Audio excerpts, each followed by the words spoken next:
The State of Crypto is presented by Tron, connecting the world to the power of cryptocurrency.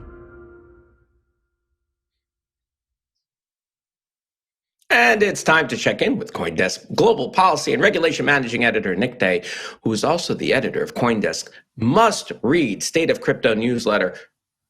Morning, Nick. Good morning. Happy almost Friday. Yeah, happy Groundhog Day, except in Quebec, where their groundhog actually died the day before Groundhog Day, which is the most Quebec thing ever. Anyway, let's get back to the U.S. Senator Tim Scott. Something interesting happened here. He's talking about crypto, which apparently is something new. Why is this important? Yeah, so Senator Tim Scott is now the ranking member on the Senate Banking Committee, meaning he is the highest ranking Republican on the committee.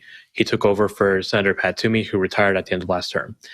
Now, Senator Scott has not, he has not weighed in on crypto a lot before, but as the senior most Republican, he's obviously going to have a big say in what the Senate Banking Committee overall does. And what he appears to be doing is he's now interested in working on bipartisan regulatory framework for crypto.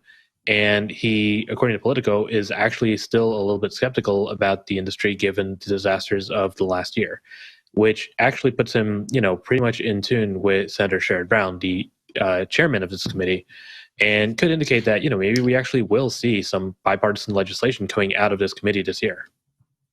But it might be a little bit, let's say, stricter than had it been under Pat Toomey, because even though, Tim Scott's a Republican, he as you mentioned, he's taken over for Pat Toomey, but nonetheless, because of that skepticism or at least caution, do you suppose that maybe whatever comes out of the committee and ultimately whatever goes in front of the Senate is going to be a little bit on the heavier regulatory side than would otherwise be under, let's say, a blatantly pro-crypto Pat Toomey?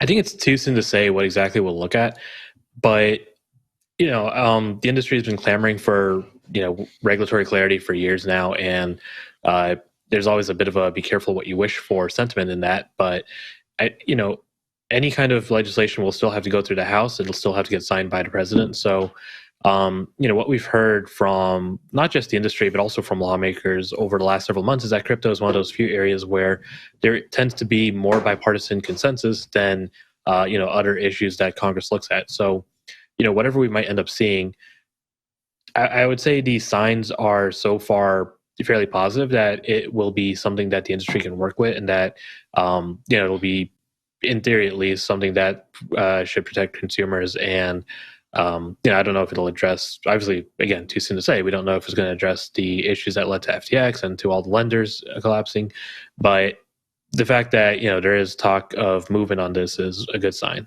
for those who are looking for kind of regulatory clarity.